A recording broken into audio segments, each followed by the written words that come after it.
Hi, I'm Jen Giroux, and I'm a real estate agent with Keller Williams Realty, and this is episode number 86 of Stow Place Like Home, where I talk with people in and around our community.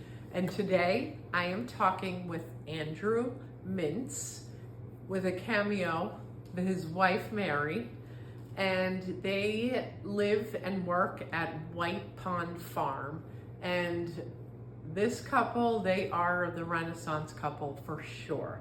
There's so many talents that they have. And today we are talking about Andrew's love of working with granite, and he makes beautiful granite bird baths. And let's see how he does it.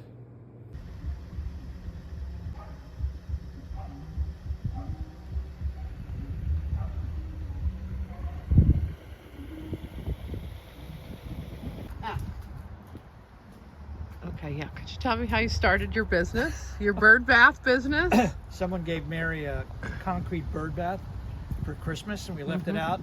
Come spring, it was broken in half. I repaired it. Following year, same thing happened. It broke. So I was taking carving lessons at the Cordova, and carved a sandstone bird bath for her. He said, "I'm going to make you a better bird bath." And because she belongs to a book group, everyone saw it and they all wanted a bird bath. And I said, sure, I'll make you one. And so after cutting about 7 bird baths, I realized there was a business here. I went to a small show, sold every single one of them. Really? Someone said, go to a big show. And I went to Paradise City and sold everything out. And So that's how I last got year, he carved 103 and sold 100. 110 bird And baths. you sold 100. I sold 100.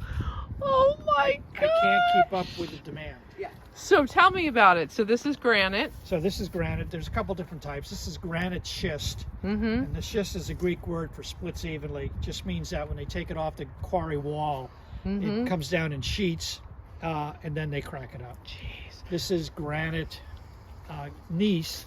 This is 900 million years old. This was formed. What? This was formed when Africa and North America were touching in the northeast corridor up here. Oh This my came out of gosh. Connecticut, so there was like volcanic activity when they touched 2 plates, and so this was formed. So this is granite gneiss. And, Wow. I've learned a lot about geology just from carving stone. Wow. Anytime a geologist comes into the booth, I ask him to explain Oh, that's so the cool. geological processes that are going on. Are they interested in your bird baths? Men love this booth. That's Oh, so yeah, funny. they can identify with it. And women also, because they feed birds, and they Yeah. you know, after they bought their concrete bird bath, then they went to a ceramic Yeah. bird bath, then they went to a metal bird bath, and they all do not last. They look at the price of this and say, well, this is more than I would pay for one of those, but I've already been through 3 of them. And so what would a bird bath like this one? $1,500. Right. Okay. And it will last forever. Yeah, something like that is $300. Okay. This will, this will last several thousand years. We joke it's like the watch A company. geologist, The what? That says you never really own it, you just keep it for the next generation. That's what these are. This is what I tell people. A geologist, told me that if you expose granite to the weather, Yeah. we'll lose an inch every 10,000 years. Oh my gosh. So you can leave this outside, and in 10,000 years, it'll have lost an inch. How many That's generations is that? Wow. 10,000 years. And this is what you start with, this stuff over No, here? these are my pedestals. here. Oh. That's what he This is starts what with. Oh. So I start with slabs of stone, and I try to get them as flat as possible. So And how do you get them flat as possible? when I go to the quarry, I go to what's called their Picks broken stone piles, and I pick them. She and I go on stone dates. Oh, fun. We go on And we- rock hunting dates. and, Very And, exciting. and I'm sure you look cute as a button when you're there too. Maybe, I have a don't picture. know. We are in a mud field looking for stone. It's Wow. not. Yeah, I don't look at like your typical, I'm not wearing Carhartt. No. But I am So wearing this steel-toed is shoes. my raw material, and I buy this by the ton. I take my truck there. I just Wow. load it up, and they weigh the truck, and that's how I get it. Really? Yeah. Same Okay, thing and with then this. these guys are These guys are. This is granite schist. So All right, I'm what going to base, I'll be back. okay. what I do, I because they come in sheets, like I told you, like you can see the you can see how it formed. It formed this way, right? Okay. You know, layer upon layer upon Yeah, layer. yeah. And then over time it turned up this way.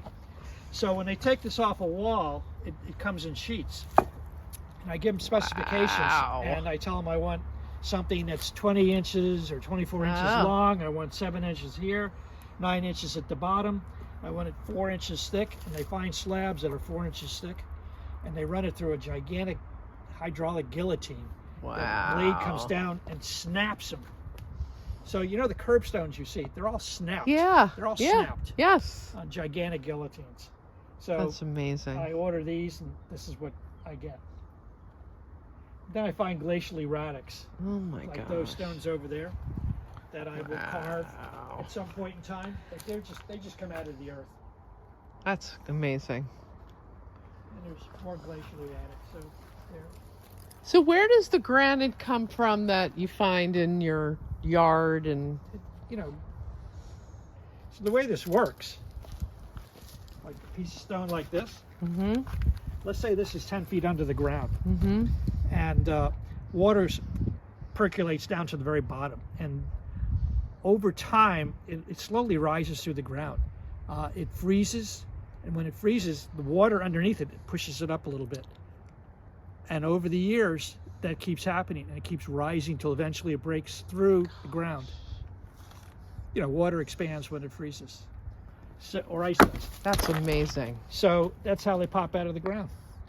And if they pop out, I pick them up and Yes. I carve them. Wow.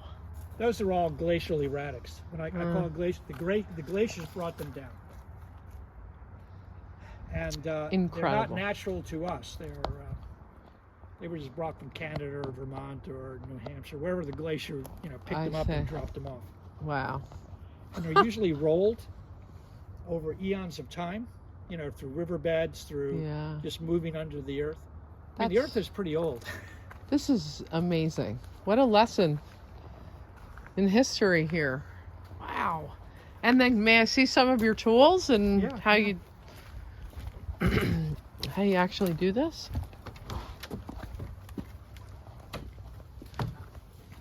No, this is sort of my workshop. Oh wow, look at this. Wow. So those are signs for the, Yeah, that's so cool. every year I paint them white, then I start all over again. Uh-huh. Conventions. great. I keep changing what I'm planting. Right. And I look like, when I'm carving, I look like a scuba diver, because I have to wear full-fledged respirator Yes, right. for stone dust. I wear Mhm. goggles. I wear ear Mhm. protection. I wear Wow. fisherman's rubber gloves. Oh, cool. I wear an apron. I wear rubber boots. You need rubber boots because I'm using electricity, and there's so much water being sprayed on the stone to keep the stone dust down and also keep the diamonds cool, so that water's everywhere. Wow. And I use a lot of different tools, but most of them are angle grinders of varying sizes, and 4-inch, 5-inch, a grinder, another grinder. That's a that's a polisher, Okay. and so these are my diamond polishing pads. Oh yeah, they look pretty. I like the colors too. Yeah, so they're color coded. So this is 50 Oh. grit. You can't. Let me see if I can find one that has. You can. In sunlight, you can see all the diamonds. Oh, So these stick on on the tool. well, they stick on. There's one here. I have one that's concave, Mm-hmm. and they just stick on them. And I so I start at 50, and I end up at 5,000 over here. Wow. And there's 27 steps between here and there. So I was taught in school, Michelangelo he polished his statues 8 times at every step. So, he would use pumice, but he would polish it at 50 grit, the equivalent of, and he would start all over again. When he finished it, he would do it all over again. Because what happens when you're carving a piece of stone, if you miss a tiny little speck right there, and you go past it and you don't polish it, when you go back to the next step, it'll never Always polish. be the same. It'll always be the same. Yeah. So this is all dust. That's incredible. Actually, Wow. so I carve different things. Here's a rabbit I'm working on. Oh my gosh, I love that. That's so cute. So the problem for a sculptor Mm-hmm. is I sell bird baths day in, day out, Mm-hmm. because people know what a bird bath is, and it's functional art. It acts as a gigantic landscape piece. Mhm. People enjoy that. Also functions as a bird bath.